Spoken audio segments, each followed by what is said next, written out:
Hi, in this short video, we will introduce yet another recently developed branch of economics. It's a branch of economics that actually is an offshoot of a field of mathematics called game theory. And the advantages that game theory offers and provides is in enabling us to model more complex behavior that can explain circumstances, contexts, situations that are beyond the capabilities of classical economics. And as such, it is another direction in which economists have gone beyond the typical utility maximization theory of consumption to try to explain not just consumer behavior, but economic agent behavior.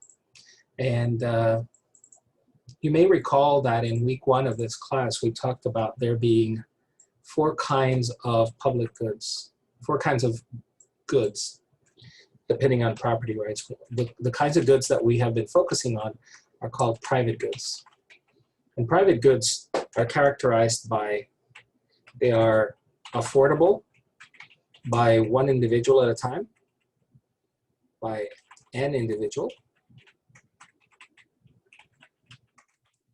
And what that does is it makes that individual able to exclude others from partaking of a good that they purchase. So excludability is a feature of a private good. And a lot of property rights are developed around this excludability feature. A lot of British common law that gave rise to the kinds of property rights where we talk about being able to own property, own land, own homes, own cars by ordinary people rather than only by oligarchs, is something that arises from the development of a theory of private goods and how we can build economic systems that can offer the opportunity of prosperity to a lot of different people. And so there's something to be said about this characteristic of private goods, excludability. The other characteristic of private goods is that a person who buys a private good can exclude others, but also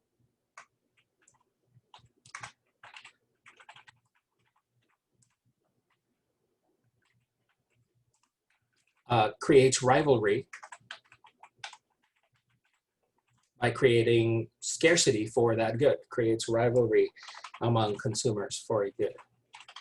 Now, when we're talking about mass-produced goods, like t-shirts or clothing or medications, it's hard to see this rivalry among consumers.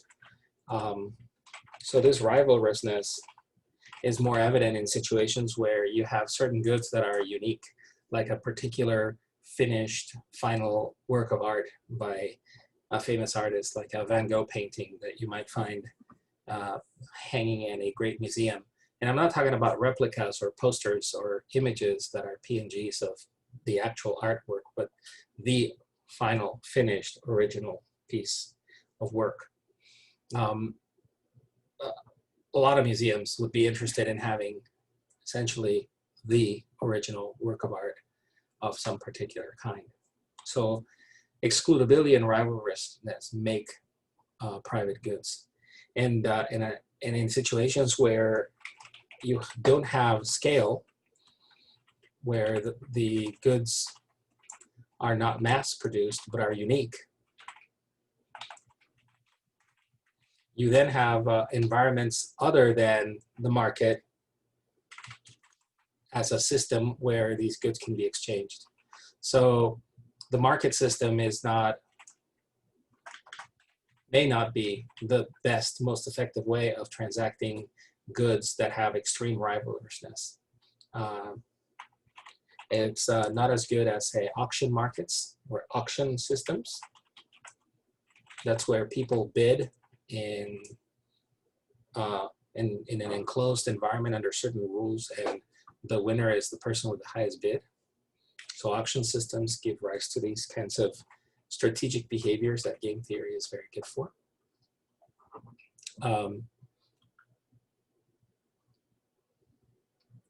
in other situations, you have negotiations, a negotiated bargain.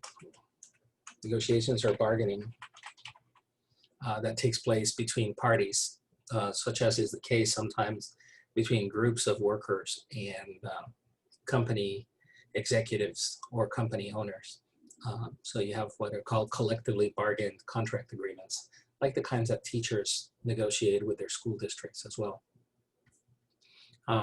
Those systems are not a market system, but sometimes they offer more effective or more efficient ways of developing a market, developing a transaction ability between two parties over a very rivalrous good.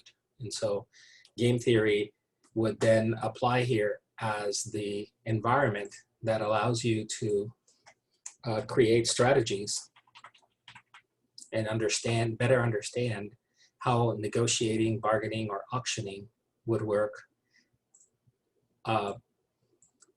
to affect outcomes in rivalrous goods.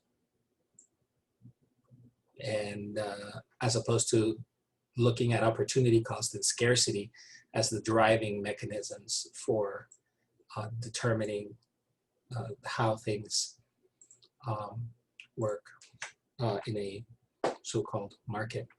So game theory becomes the alternative setup to look at these auctions, to look at these negotiations, look at these bargainings, or haggling if you wish. And as such, it provides a really interesting array of results that have to do with strategic thinking.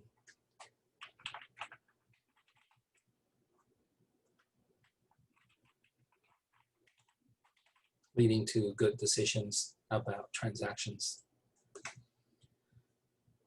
And thus, the study of game theory. What is game theory?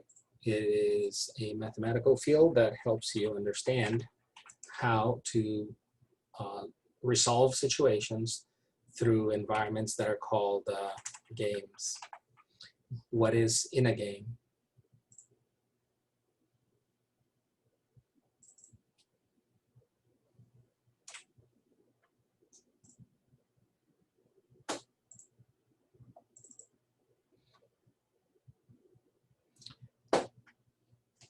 A game is a set of rules. It's a set of rules by which players interact and behave.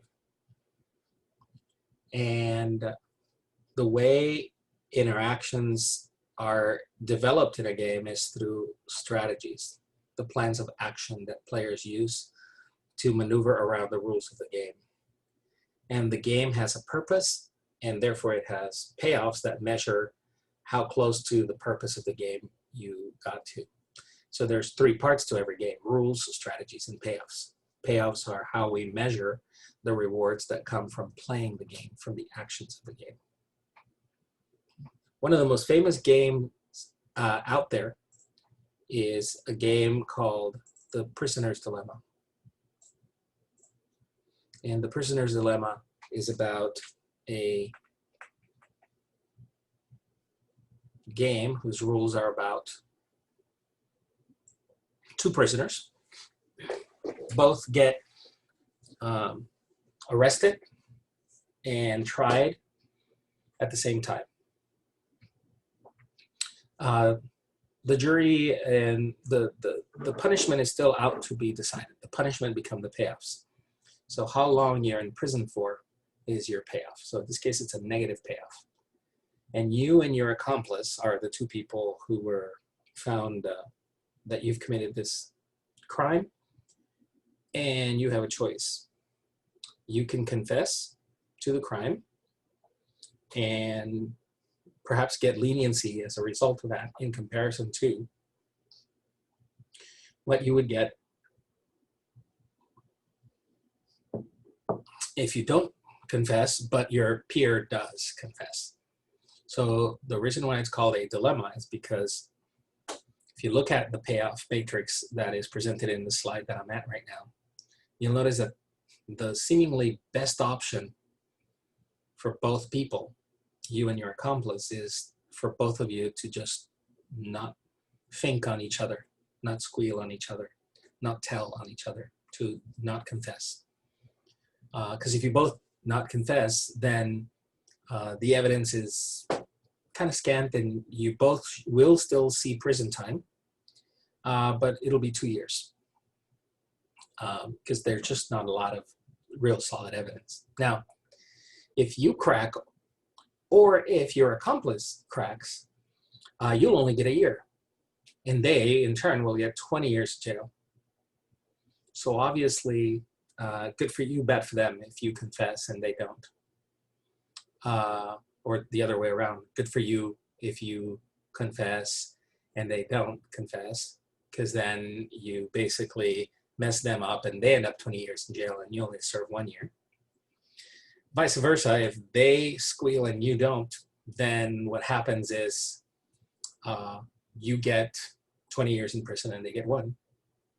And so there's this little nudge incentive to confess, because you could save yourself 50% of prison time and you could be free in 1 year instead of 2. And you might not care what happens to your accomplice. And so you have an incentive to confess, even though by not confessing, you serve 2 years and they serve 2 years. If, on the other hand, both of you end up confessing because of this perverted incentive to basically save yourself a year of prison in exchange for putting somebody else in for 20 years, you both confessing ends in a situation where you end up with 10 years each. Thus the name, the prisoner's dilemma, that your best strategy is to confess, but so is your accomplice's best strategy to confess. And if you both confess, you both end up a long time, 5 times more in jail than by not confessing at all. And so what ends up happening in this game is a function really of the rules of the game. If in this game you isolate the 2 people, you and the accomplice, and they can't communicate with each other, then depending on the level of trust these people have built over the past, you're going to see a more cooperative solution where they both serve 2 years and they both get out after 2 years. If, however, trust is in doubt, after all, these people are criminals, so they behaved criminally, so why would they have a conscience all of a sudden about anybody? And you know that, and you thus have a doubt, a level of doubt about their behavior. You might want to confess and, to heck with your partner. And if that's a dual sort of sensation or sentiment on the part of both players, they're both going to end up in jail 10 years. That is called the non-cooperative solution of the game. The cooperative solution of the game, 2 years and 2 years, not confessing on both sides of the game, require that these parties be able to communicate and enforce reputations and trust in each other, that neither would talk, so that they both get out in 2 years' time. And sometimes you see prisoners behave in a cooperative fashion. Sometimes you see them behave in a non-cooperative fashion. Now, the prisoner's dilemma is not only interesting in a one-shot deal kind of game like this one. Games could also be played over and over. They could be repeated over and over and over. And in games where repetition happens, the reputation that you develop in the past becomes an important aspect to the game in the future. So if you have this prisoner's dilemma game and it's happening over and over and over, you have a situation where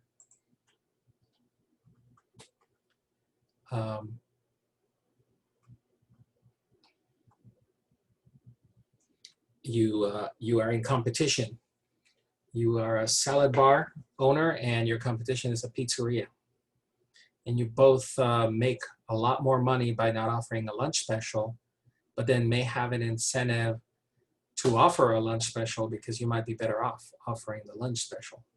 If you're offering the lunch special, if you both end up offering the lunch special, you both end up losing money because you both get scant crowds paying you less, as opposed to relatively okay crowds paying you more per head, so you get in So here the prisoner's dilemma is, do you offer a lunch special or not? If you do it and offer a lunch special and your competition doesn't, you do better. If you don't and your competition does, you do worse. And so you have an incentive to do it, and when both have an incentive to do it, they both end up really badly off.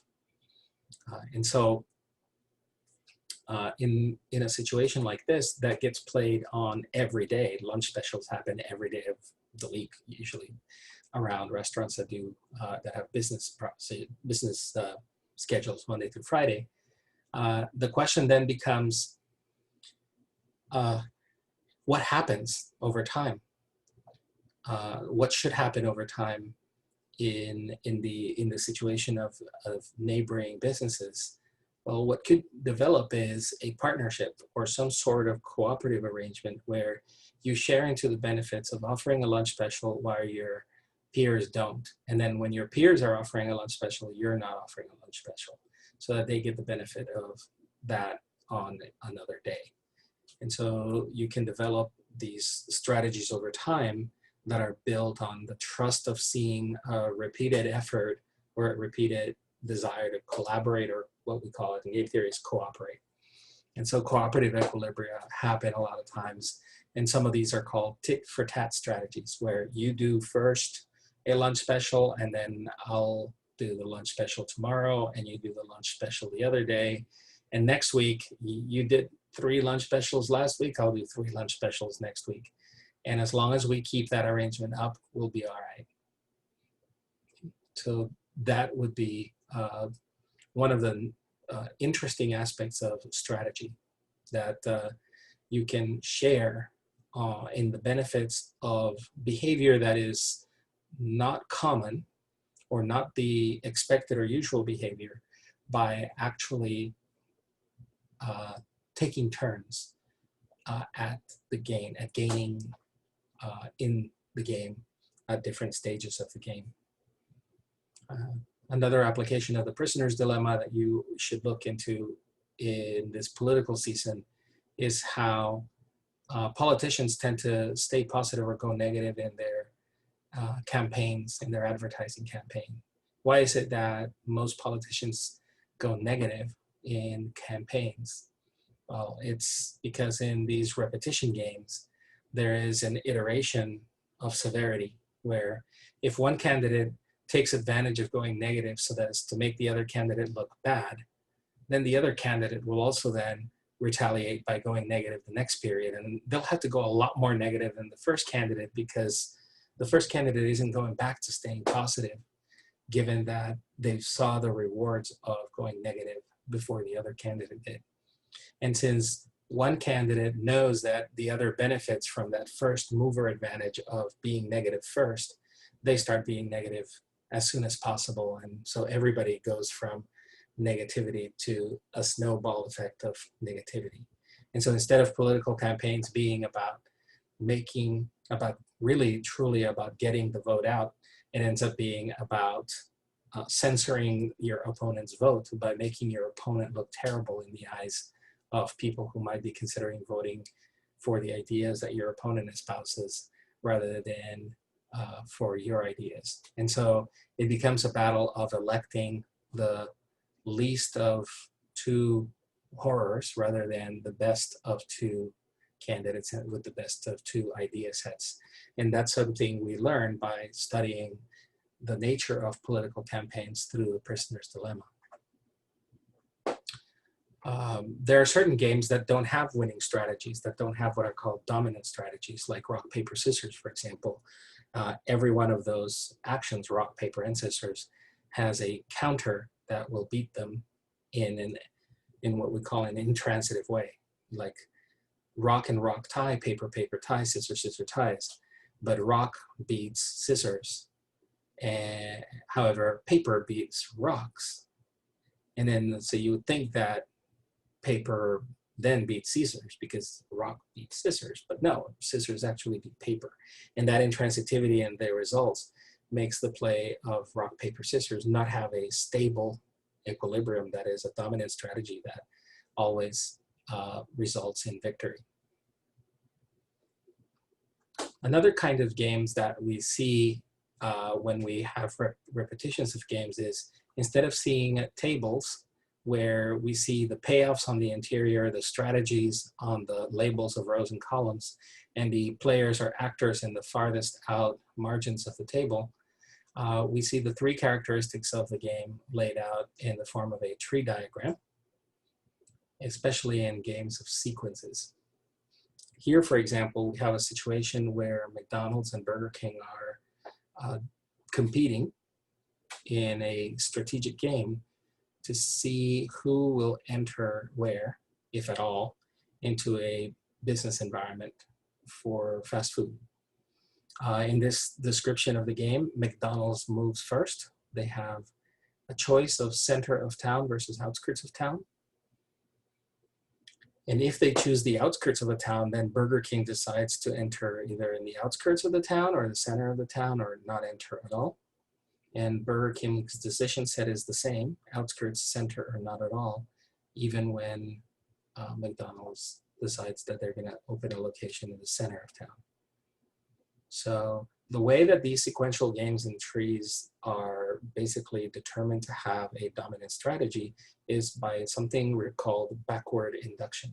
In backward induction, you start from the very end of the game and you see what result at the end of the game you want to attain, and you develop a dominant strategy that assures that your first mover advantage will take you to that last section in the right way. So here, for example, if McDonald's enters in the center of town, the best choice by Burger King will be not to enter at all, because then they earn a 10% return by just keeping the number of stores they have and not adding one more store. The cost of that store eat into profits in a way that you would only get 4% more if you enter a store in the center of town. And if you add another store to the outskirts of town, you only get a 2% return on your investment. So in reality, McDonald's having a new location in the center of town means Burger King will not be adding any stores. If, however, McDonald's decides to open in the outskirts of town, then the best option for Burger King to react to that is to build in the center of town, because building in the center of town would provide it with a 12% rate of return, and McDonald's would only get a 2% rate of return. So what should McDonald's do? Should they try to go to the center of town and get 15% return, or go outskirts and get 2% returns? Well, the answer is obviously that McDonald's would prefer 15% return over a 2% return. And so the dominant strategy would be in this game that McDonald's moves first by opening a location in the center of a town, and then Burger King does not open an additional store whatsoever. And that's called the dominant equilibrium in this sequential game. I hope that this particular video was useful and that you were able to enjoy and appreciate that there's this very rich theory of games that allows you to think through strategically plans and agendas and behaviors and processes that companies employ all the time in their competition with other companies, or in their interactions with government agencies that regulate them, or interactions with courts and trials where they are accused, or they are accusing others of untoward behavior in an economic setting, and where civil damages may be expected to be collected by one party or the other. And so I hope this was also very useful at helping you complete your homework 10, or is it your homework 9? I think it's your homework 9 and your quiz 9 on your way to completing exam 3. Thanks for watching, and I hope you enjoyed the previous videos and the ones to come.